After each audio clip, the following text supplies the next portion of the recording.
I'm really honored today to introduce today's energy seminar speaker, Dr. Gro Brundtland. But first, let me introduce Dr. Brundtland's husband of 53 years, Olaf. Yeah? And their 21-year-old granddaughter, Julia, who's also here with us today.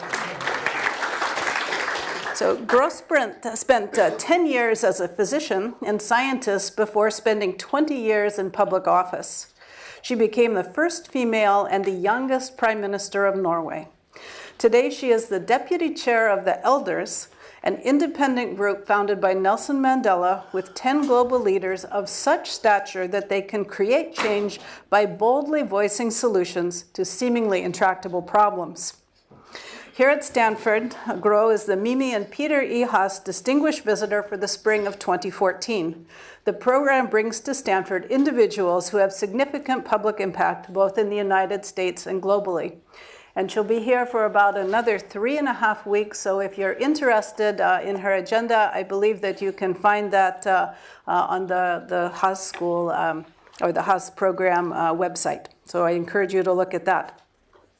So I first met Gro a little over a year ago when we were both speaking at the Oslo Energy Forum. After listening to her talk and beginning to learn about her life, I was inspired by her extraordinary contributions across a spectrum of human issues. Gro's original field of expertise is public health, and she has spent a lifetime promoting health as a basic human right. As a young physician in Norway's health system, she promoted breast milk as the healthiest and safest food for infants. Later, as Prime Minister, Gro initiated regulation of milk substitutes.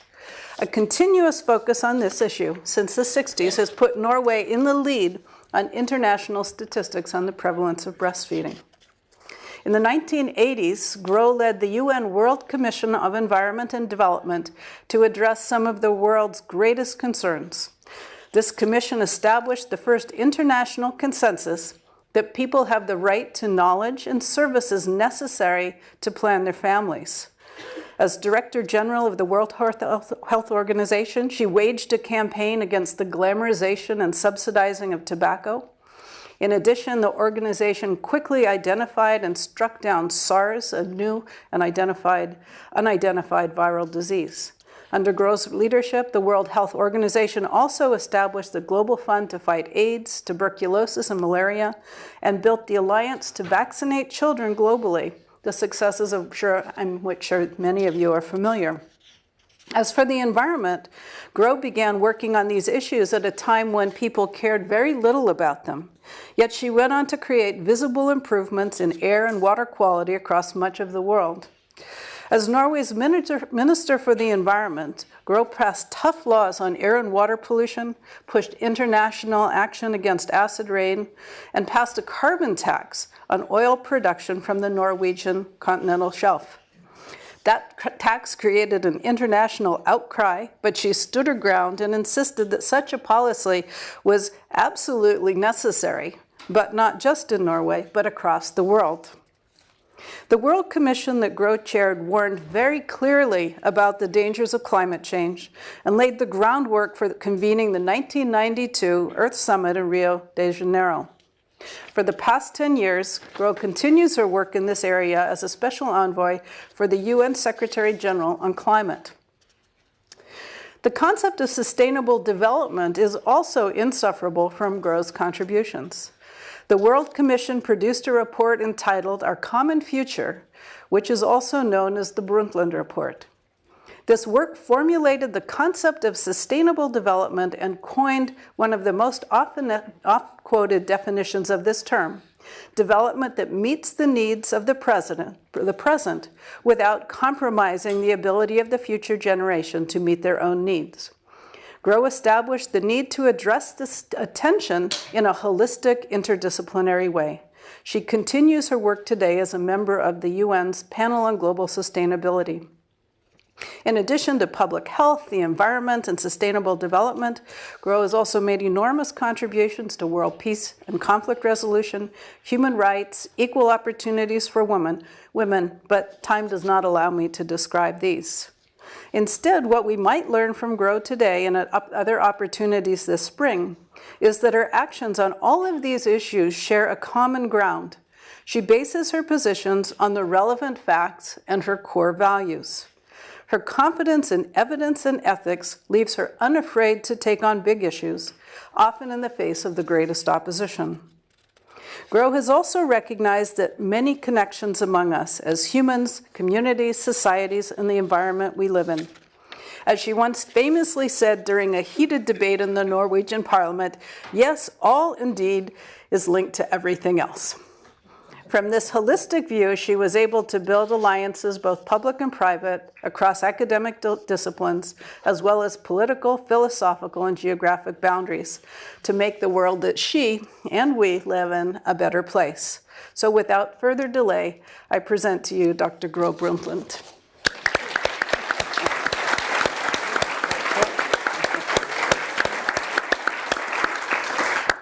So the format of today's session will be an interview by two students, or by two Stanford students, and then we will open to questions from the audience. And to join us in this conversation, we have Kirsten Stasio from the Business School, and also Marcus Vidal from the Civil and Environmental Engineering Department. And the questions they're going to ask you today are their questions. These are the things that they and their classmates wanted to hear about. So Marcus, why don't you begin? All right, thank you. I just want to say thank you very much for letting us interview you. We're both very excited. And to jump into the first question, so you pioneered this concept of holistic thinking, an integrated and interdisciplinary approach to society, culture, the economy, and the environment. Today, your holistic approach has become a driver of policy, business strategies, and lifestyles around the world. Can you explain this holistic approach and what influenced you to develop it? Yes, thank you. Well, I have to, I'm glad when you sum up like that in the end before your question, that more of this holistic thinking is in fact happening today than what was the case 20, 25 years ago. People are coordinating their efforts and opening the doors between different sectors of society and between different academic disciplines more than what they used to do. Now, so what is the root of the thinking that has kind of inspired me during my life? I think I chose to become a doctor. Why? Because I was interested in having a professional background from which to address changes in society that I saw were important and necessary. You can do this from a doctor's, background, or you can do it with another educational background, certainly. So my idea at that time was not, I'm going to be a surgeon or I'm going to be a psychiatrist dealing with individual cases of problems. I want to be a physician working on public health, which in my world of ideas was a broad-based approach to use evidence about how people function and how they relate to each other and how they relate to nature and everything that can influence them negatively or positively, but certainly negatively. We know you can get infected, you can spread it to others. So all of these aspects of humans, biology with nature was part of the way I thought when I wanted to become a doctor.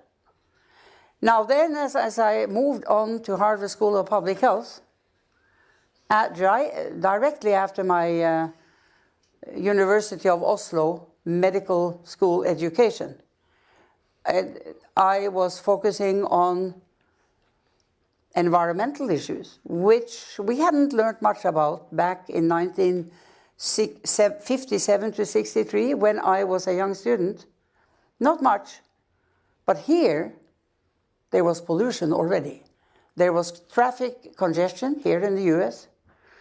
There were environmental hazards in workplaces, more than what we had learned about.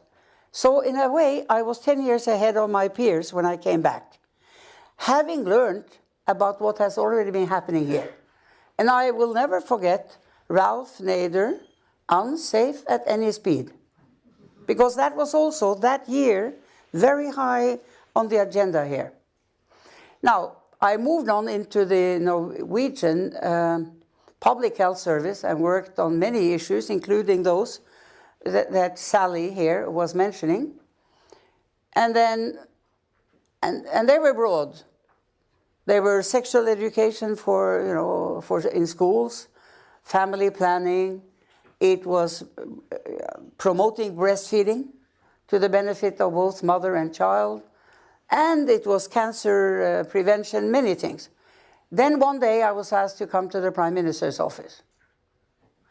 And he asked me, he said, just welcomed me and said, I want you to enter the government. Complete surprise. But what happened then was, but I said, oh, as Minister of Health. No, Minister of Environment.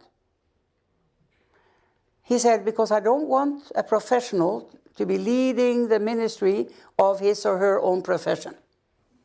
I want a politician to lead the ministries.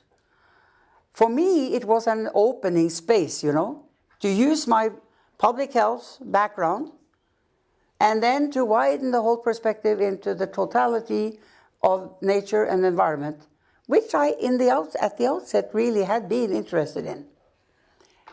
Now then, from there, you have the World Commission on Environment and Development that was mentioned. And as we analyzed across religions, cultures, and different regions of the world in that World Commission, that I decided to name not on environment, but on environment and development, because I insisted there is no way to safeguard the environment unless you take care of patterns of development that are inclusive and that incorporate the needs of all, not only the rich people. So I insisted we must have at least half of those commissioners coming from the developing world. We are analyzing the globe, not the interests of the OECD countries or the NATO countries, the Western world. So, because there is no way to take care of the responsibilities for the planet unless you take care of the responsibilities about every human being and the human rights of all. Along the same lines of holistic thinking and the environment, your holistic approach resonates with me today as I think about facing the challenge of increased environmental degradation. As someone who faced pushback in your efforts to promote the holistic approach, what advice would you give to the next generation of holists who want to continue the fight against environmental degradation? First of all, we need to gather the evidence. We need to be looking at the evidence, widening the knowledge base. And in my opinion, there is only one basis for making sound judgment that crosses national boundaries and other boundaries in this world than a shared appreciation of the reality, the facts, the knowledge, the evidence base. And so that's one important point. And therefore, you need to build this evidence base, share it, share the knowledge across the world, so that people in different countries have access to the same kind of knowledge and evidence, and that they participate in building it as well. Because evidence is not only the evidence you get at Stanford or at Harvard, it is the evidence from the grassroots level, what happens with people and the nature around them in different kinds of circumstances. So, gathering the evidence, evidence for policy. When I came into the World Health Organization in '98, I knew we have to increase the respect for the WHO's function and role in the world, increase the evidence base and the integrity of the way we can share knowledge on public health issues across the world. So I created a new cluster called the Cluster on Evidence and Research for Policy. For policy. Because the knowledge we gain and gather, that has to be used. It's not very important to have a number of people across the world sitting in ivory towers knowing a lot of things unless they are able to share it with others.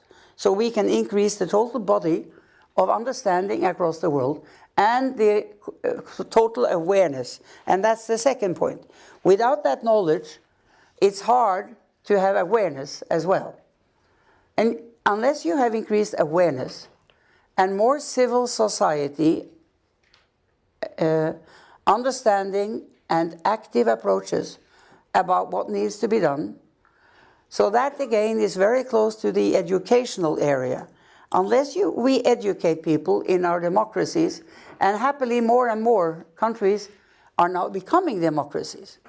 Although we're not fully there, education, shared knowledge, and the possibility to react, respond, share, and to act in democratic terms, either through your elected representatives or through other aspects of civil society, broadly speaking. Or, of course, you have progressive companies that start integrating the needs of the environment and social needs into the way they do their work. So here we have the girl from the business school, so we will see. But that's important too. Talking about the girl from the business school. Thank you. We'll get to that later. Yeah. But shifting to the topic of women empowerment, as Professor Benson mentioned, you were the first woman prime minister of Norway, and you have been integral to the international women's rights movement. At the fall GSEP symposium, you spoke about the central role that empowering women plays in the achievement of a global green economy. What is it about women that makes them so important? And can you give us some examples from your experience of where women have played a key role in sustainable energy development? You know, it's interesting that, of course, when I was planning for my talk at this energy research conference, wasn't it? They called, yeah. I knew I was mostly speaking to industrialized nations. There were some other people there, but most of us were Americans, Europeans, and some Asians, but not many from Africa. So as I was formulating for that group of people, as my mind was working on the empowerment of women as essential, I was basically thinking I need to convince more people also in the industrialized, richer part of the world that they should stop discriminating against women.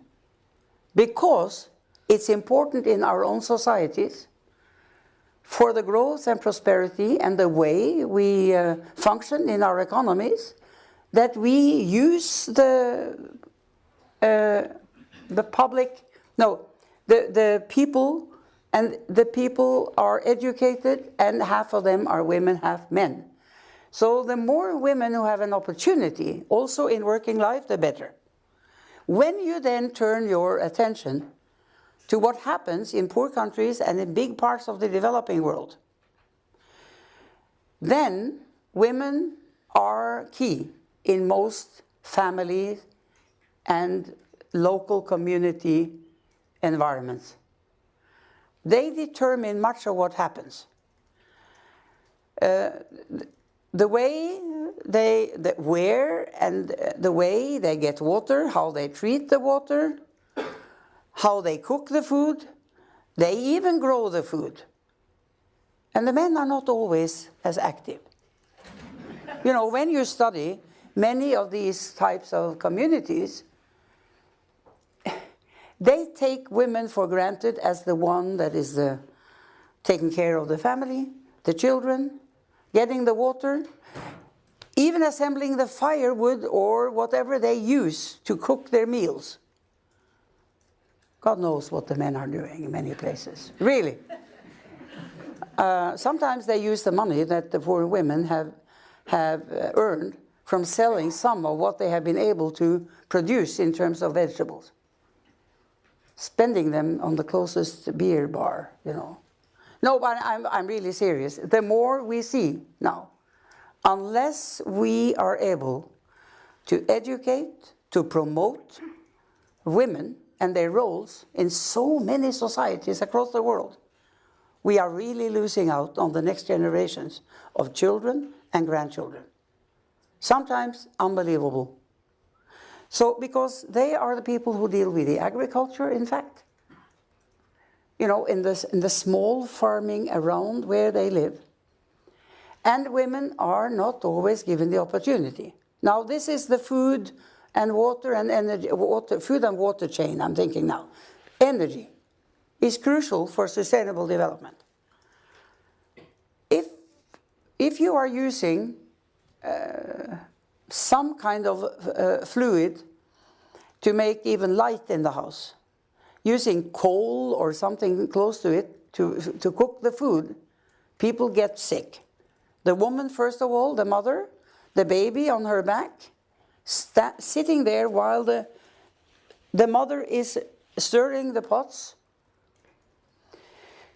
And the whole area gets polluted, and people get really bad lung infections and chronic diseases from it. Now, so again, women are in the middle of how you cook. And with regard to light, the children, unless they can read at night, because they only have some kind of flame or, you know, really low lightning, they cannot read really, basically. So you need electricity. We need, and there, in those kinds of changes, women again are crucial to make this happen. Whether it's done by solar energy or in other ways, and we have new types of cook stoves that are less polluting and less unhealthy than what's going on. So women are crucial in so many ways in developing countries as well. So yeah, I think to be able to answer all of your questions, I'll stop there. But there is more to be said. Now, what I said about the rich countries is, of course, that, you know, in a country like Norway, 75–80% of women between 20 and 70 are in the workplace. In so many countries, nearly 80, I think. In so many countries, even in our type of countries, OECD, that number is much lower. 60, 55. Why? Because women are kept back many places. They are supposed to be staying in their homes and taking care of children from the baby stage to until they are 20 sometimes. Some societies are really conservative. And they are losing out half of their potential. Okay, that's about women empowerment. Thank you. Well, then let's shift a little bit to the. I'll move towards you now. Yeah, we'll because now the other half can see me too. Yeah. Thank you for your honesty on that question. I really appreciated it. So I wanted to move specifically to the topic of climate change. And for my next question, I wanted to give you a little bit of background on myself, if you'll permit. So I've always been an avid environmentalist since I was a little girl, and that has manifested in different ways throughout my life. But as a little girl, it manifested in the form of community engagement through creek cleanups and trash pickups. But I remember the day that I learned about the Brundtland Report when I was in high school. It showed me the opportunity and the importance of taking environmental action beyond the community at the international level. After I ended up studying international environmental policy in college, and after college I went and worked in DC, supporting the UN climate negotiations. At the early age of 25, I kind of threw my hat in, I guess you'd say. I became very frustrated with the UN climate process after only 3 years. So I came here to the business school where I thought I might be able to have a little bit more of an impact. So we'll get to, I still haven't lost hope in the international process, but I first wanted to ask you, as someone who's been at the negotiating table as the UN Secretary General's Special Envoy on Climate Change, what went wrong? Why has progress been so slow, and what has not worked and why? You know, let me go back to, I mentioned the report from '87. First of all, we warned about global warming in that report very clearly. We also recommended to the world to have a summit meeting 5 years after the report to take stock and to share experiences about dealing with the challenges of environment and development, sustainable development. 5 years after you had Rio 1992. That meeting decided on 3 different issues. It's quite impressive after 5 years of a report, I must say. It supported a climate convention, signed it, and the Biodiversity Convention, and what was called Agenda 21. All of those documents were formulated in '92. Now, to follow then the climate line in this, 5 years later, the Kyoto Protocol was signed. And that was the protocol based on the Climate Convention to commit the industrialized countries, first of all, to step up and do what was necessary to reduce their emissions. And for some years after the Kyoto, you know, there was a certain amount of enthusiasm that many countries most countries of the type had signed up, not the US. President Bush withdrew it after Clinton had signed it. Australia didn't sign it. Canada didn't. There were some, and Poland didn't. There were a number of countries. Now, so in a way, it didn't work the way we were hoping it should. It should have committed everyone, of course. Now, then, as years passed, more and more of the countries who were in the not protocol, you know, committed countries grew from being developing countries with relatively small emissions to becoming bigger and bigger emitters because their economies grew and they were using the polluting types of technologies that we had used to become rich countries. And they had no commitment and no responsibility in the terms of the Kyoto Protocol. Now, as we then reach into the next century, into this century, and as we were celebrating 20 years after my report, there was a big meeting in the UN in New York, celebrating it and working on the basis of it and discussing the negotiations that now were absolutely necessary. And everyone started looking at Copenhagen 2009, where the world would come together. We would have to find solutions. You were probably part of that there or after 9, I don't know, probably before. Before 9. And that's when I was also supporting the Secretary General on that work.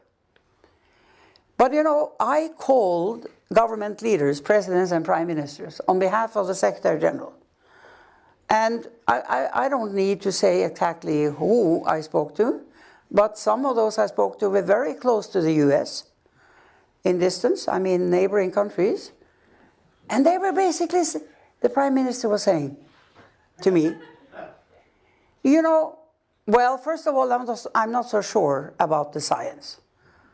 I said, my goodness, everyone knows about the science. I don't believe you. That's what I said. I think he was, you know, trying to get away from it by saying something that he knew some other people believed. He was intelligent enough to know. Absolutely. Then his second point was, but even if the science is correct, we are not going to do anything we will follow the US. And US was not in the lead in any shape or form in those years, definitely. So, you know, I really learned how deep down this issue, you know, the reasons why it was not moving. Now, my hope for the next round, the Secretary General Ban has now called a summit meeting in the General Assembly week in September. He has been able to steal one full day out of the agenda, which is very good. Well done, because it means he will have really more than 100 government leaders assembled at that meeting on climate, in front of the next meeting in Paris, which is where we hope a global deal can be made. So the Secretary General is trying to push government leaders to take it seriously and to tell the world how much they are doing and how much they are committing to do, from a kind of nation-by-nation base, to avoid just getting into all the discussions about, because that one doesn't do anything, I'm not going to do anything, because this blame game between the US and China has now been going on for too many years. Now, I believe that this method, which is now the new way of trying to build up towards something that looks like a global deal, if the US, and I know that the US and China are discussing these issues now, seriously. Because if the two of them come to the General Assembly in September, and we are now only, you know, it's not just a few months, if they come and announce to the world that there are certain numbers of things that they have decided to do on their own continents, plus together commit to do, it can open up an important new venue of other countries kind of signing up. When the US and China have found common ground, you know, they lose their arguments about why should we, why. So, because these two are so major in the terms of how much pollution comes from those two continents, that others will be feeling more apt to be approaching a more positive trend. As you see, I always stay optimistic, even in the face of a lot of negatives. But I do think there are some hopes in here. Thank you. I agree with you. And I hope to be proven wrong that I left the international climate negotiations. So moving from sort of the international policy level back down to the business level, this week students at the Graduate School of Business are hosting Climate Week to help empower future business leaders of the world to take action on this important issue.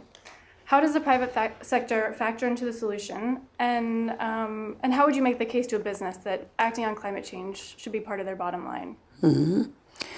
Well, first of all, already when we were working on the commission work back in the 80s, before 87 already, we worked with the business community, industry, and the financial sector. We worked with the educational institutions, the universities and other centers of excellence across the world, and with public hearings. So we made a philosophy: we need to reach out to listen to all these key people, in addition, of course, to governments. And then the what's it called, roundtable? The business community engaged, and they came together in Rio and established the international, collaborative, and now the name is leaving me. I'm sure you know what it's called. But they were together, all the progressive business leaders. They were working together. They had a leader called Schmid-Heine from Switzerland, who was really a progressive business leader from Switzerland. We had also some Norwegians who were engaging very strongly on this. So a business roundtable for sustainable development, something like this. And it has worked over these years, and also new initiatives have been taken within the broader business community. But of course, it's the more progressive parts of the leadership that are in the front here, as in every other important issue. But gradually, as the business community is being pushed by the requirement from many civil society groups that they insist to have more transparency with regard to how these firms are operating, they gradually realize that they are at risk. So many comply, even though they may not be progressive in the first place. They may learn to become more progressive and to look at the way their business model works from a social and environmental perspective, energy and climate change, all of those. And more and more people or businesses are in fact doing this, and more countries are putting regulations to inspire that. When we had Rio Plus 20, a big part of the more progressive business community was insisting, when they came to Rio Plus 20, in Rio again, that governments must regulate more. They must agree on certain principles to govern the world, so that it's not only the best companies that are doing the right things, but that in fact this is something that is required from all companies. So, you know, spreading from these who are in the forefront, you can get better regulations, more countries daring to make regulations because their business communities say it's the right thing to do. And I usually say, good businesses know that they cannot work in societies that fail. So you need to look around you and look at how the societies that are your market, where the customers are, that they in fact are thriving, then your business will thrive. And that has to do with social and environmental issues as well. Thank you. I'll hand it back over to Marcos. Okay, so along the same lines as climate change, while you were Prime Minister of Norway, an oil-producing country, you implemented a carbon tax. Today, Norway continues to have one of the most ambitious climate policies in the world, while maintaining its strong oil and gas industry and some of the highest GDP per capita levels in the world. What is it about Norway, and Europe more generally, that has made them successful in taking action on climate change, and what challenges do they have yet to overcome? Well, let me start with one challenge. Now I'm not answering first Norway, but Europe. You know, the European Union was maybe, the most progressive, at least, group of countries in the climate negotiations, no doubt. Then came, the meeting in 2009 in Copenhagen had already been partly hit, including Europe itself. But they kept kind of their head up through the 2009 meeting. Had been hit by the financial crisis of 7, 8, 9 that hit so many economies and scared leaders from, because of the downfall and the increasing unemployment and all the budgetary difficulties they were facing. So you have a situation where these important long-term issues, which even short-term need to be dealt with, were affected very negatively by the financial crisis. And then we tried to say, look, to improve employment and to turn around economies, you need to invest in green economy, because that will help both by investing in people, in new technologies, in greener solutions. You can both address the unemployment issue and the fact that the economies were stalling. Now, some people listen to this Others didn't because they were scared and they didn't see how they could do it. But so I'm saying Europe was in front for many years, but since the financial crisis, it has never completely regained the level that they had in the international context. Because you have also a European constitution that makes it hard to get consensus between all the countries. So you have Poland, you have some countries who directly oppose some of the European policies. And some of you may have remembered that there was this big meeting in Poland, and they started opening new coal-fired plants in the face of it all, just to demonstrate.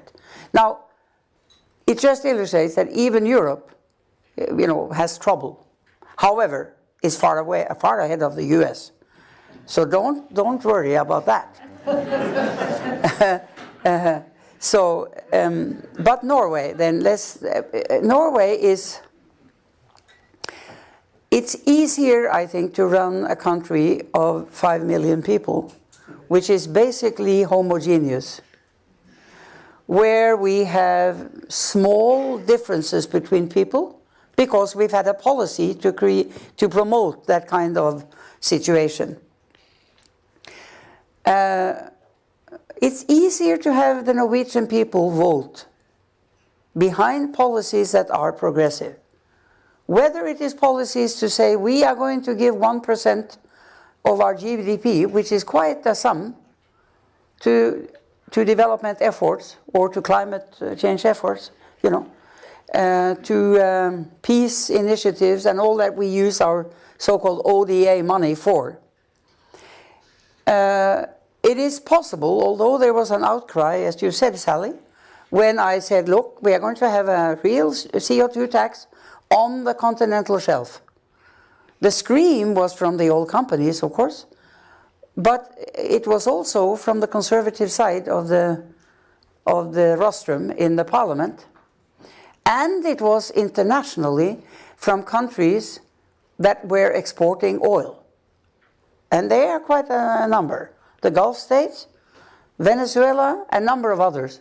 They were screaming, how could this prime minister, and I came to Rio, and everyone wanted to see me, of these countries' leaders, trying to tell me off, how could I do this, and I had to change that policy.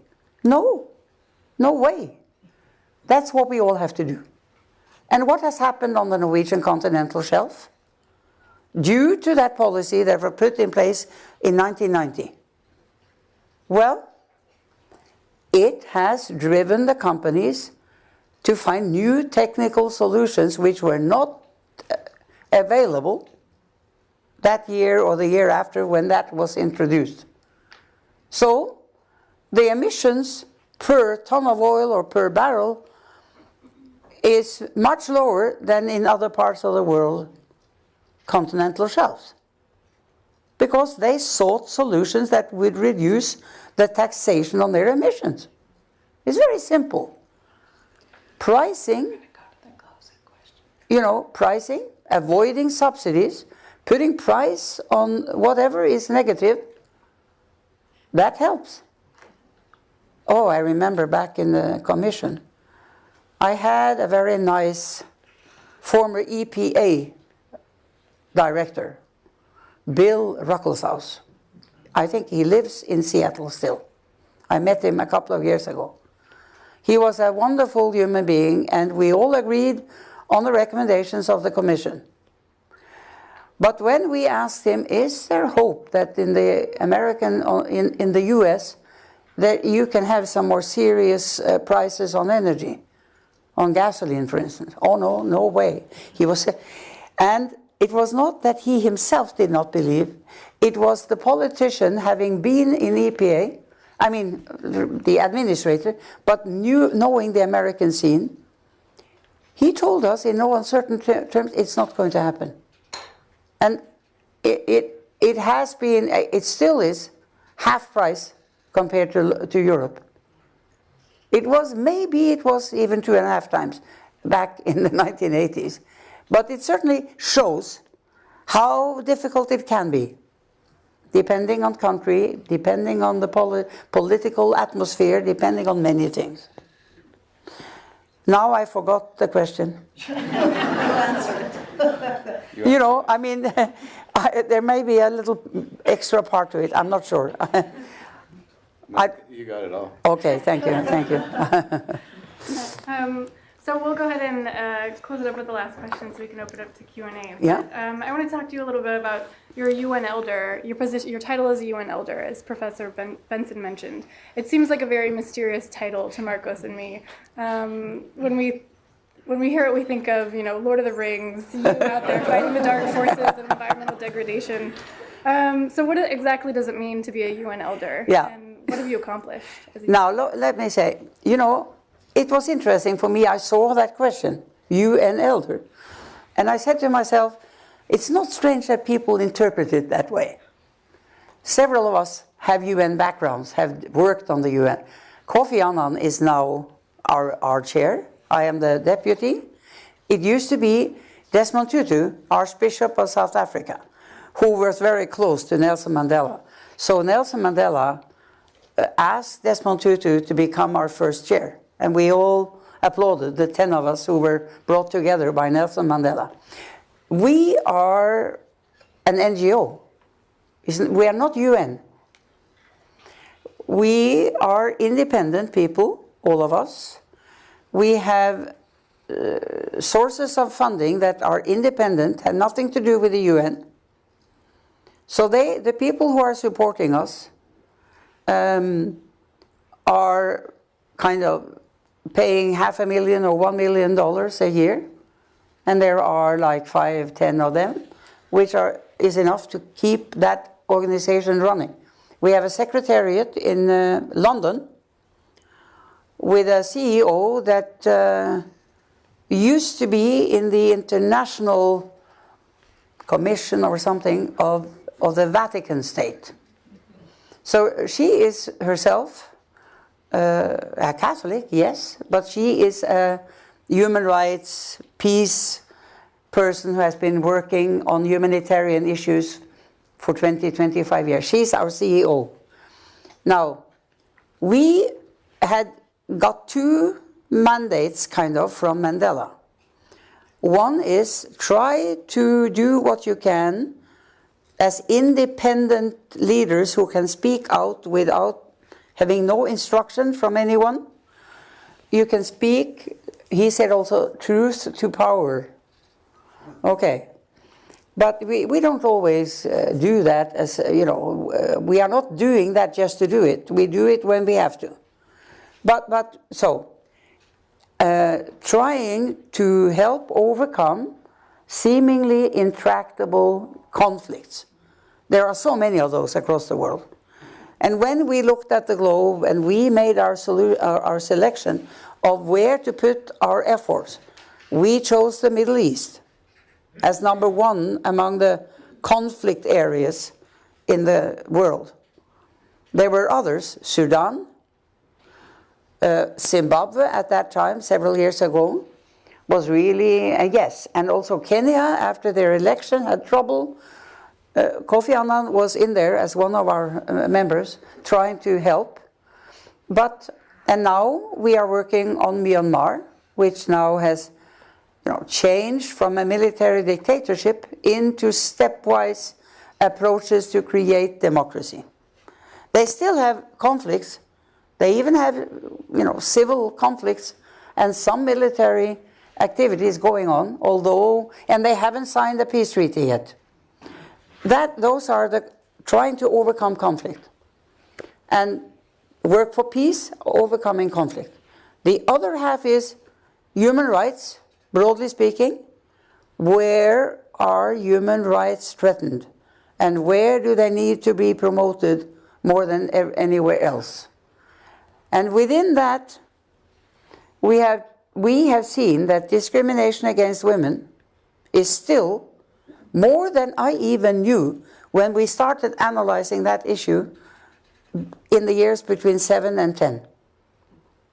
And within that, we found child marriage mostly affecting young girls, 95% young girls, being forced forced to marry when they are 10, 12, 14, with somebody they may not even know, and getting to be pregnant and mothers when they are 14, 15 years old. This is stopping a girl's life before she has had schooling, because they are always taken out of school after that and become kind of a household slave in their what is it called? Their father-in-law, mother-in-law, yeah, family. Taken out of their own child home and brought to that other family to serve that family and that husband, whether he is young or a little older. But, you know, that this is going on, affecting 10 millions of new girls every year. And not much is done about it, because people shy away from something that is culturally, they say, this is culturally based. It's very hard to do anything about. Well, the world has proven, and it's a Stanford graduate, I now learned since I came here, that at least taught me the essence of this in more practical terms. Molly Melching. I am on the jury of the Hilton Foundation that gives $1.5 million each year to some kind of exceptional humanitarian effort. And she built an organization in Senegal. She came from here as a 25-year-old or something. I don't think she had finished her master's study. She stayed in Senegal, and she worked on female genital mutilation, what she calls genital cutting, because she doesn't like the word mutilation, because they don't like it in the areas where. So, okay, it is cutting, female genital cutting. Well, she managed, but it took years to change attitudes, so-called cultural traditions, by working with local people, speaking with people, not once, not twice, but over years. And people decided in those communities, we want a different life. We don't want our girls to be cut. We realize that it's unhealthy. We don't want it anymore. And they convinced the women, then the men, and those communities stood up, convinced the elders in their community. You have to do that. This is why Mandela called us elders. The village in the African society, you know, where the elders are the ones that nod. Yeah. Okay. That was a little about the elders. Well, thank you. Okay, I think we're ready to open it to a couple of questions now. And do you guys have a plan for this, or would you like me to do that? Yeah, I'll call on anyone. Okay, students, that's the way we always do it. Okay, if you're a student, yeah, please. Thank you so much for coming and speaking to us. You mentioned the environment and the situation where... Yeah. Thank you.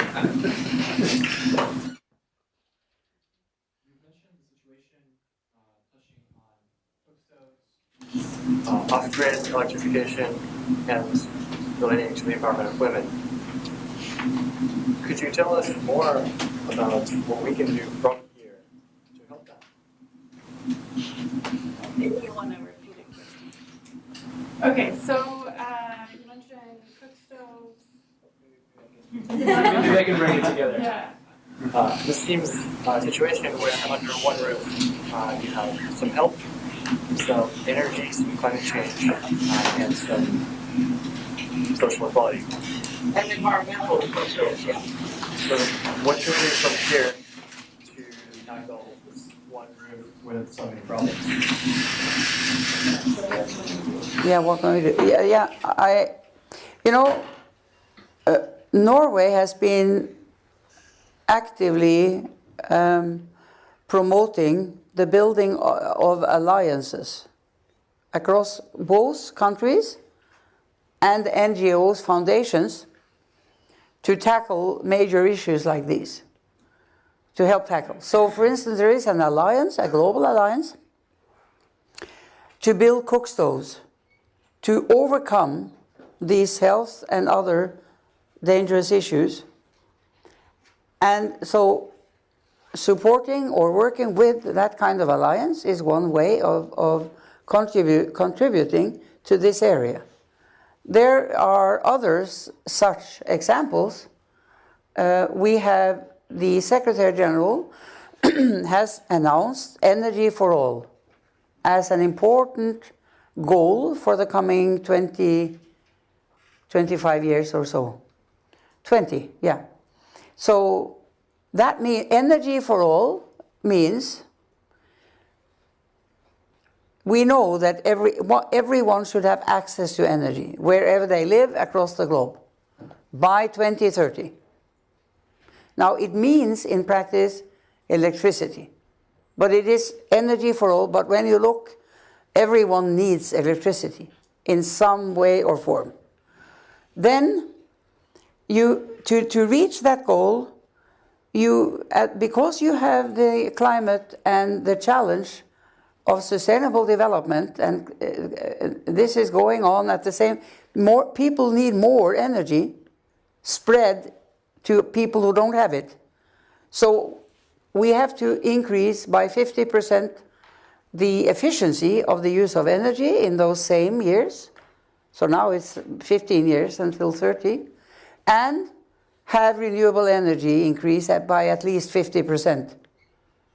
Now, if all of these things go to, they go together to deal with human needs, human rights, and certainly to fight the climate change. So energy is crucial in the whole puzzle around climate change. So there are many areas where one can engage in this. Okay, more student questions. Yeah, okay, please. I'm pretty loud. Okay. Mexico actually is undergoing a lot of exciting energy reforms, in particular opening up the Gulf of Mexico to oil exploration, opening up shale gas. Norway's done a great job of actually taking that resource wealth and kind of applying it for the public good. What advice would you give to Mexico's government right now to make sure that the wealth there doesn't get concentrated in the hands of a few and actually goes towards societal benefit? Well, I certainly hope that Mexico has been asking the Norwegian government for advice. I don't know that they have, but Norway has been giving advice to many countries in that kind of situation. I was in Ghana with the United Nations Foundation, on which board I serve, together with Kofi Annan. And of course, Ghana is his country. So there you have oil development. And I know that Norway is consulted, is helping, assisting, giving advice about how things can be done so that you can exactly get to the society-wide, benefit of developing a new resource. Not only taking seriously all the environmental concerns, but seeing to it that what it gives is shared across the whole people. That's what we did in Norway, as you say, and that's what countries should do, and Mexico certainly as well. Okay, I think we can take one more question from a student, and then we're going to wrap up. Okay, yeah, one more back there. Yep. Hi, I'm a student about to go off into the workforce, and I'm sure a lot of other students here will as well. What advice can you give to the young engineers and business people here about what we personally can do to instill a sense of sustainable development in a business environment, a corporate environment? Well, I mean, wherever you start working or serving or whatever you choose to do, you can always give your ideas and share them with others and inspire others discuss with others, be part of the building the culture of wherever you come. So and it can be done within a business, can be done in an NGO, it can be done by using social media. There are so many ways you can do it. But certainly sharing your convictions and your knowledge with others to help them. Maybe some of them didn't know what you know. You can share it, and you can help benefit others by sharing with those who are leaders or who are part of a team that has effect on all of us through their actions. Okay, well, thank you very much. So I'd like to invite Marcus and Kirsten to come back down. And I would like to thank them very much for these thoughtful questions, and to thank Dr. Brundtland for her fantastic and enlightening remarks today. So thank you very much.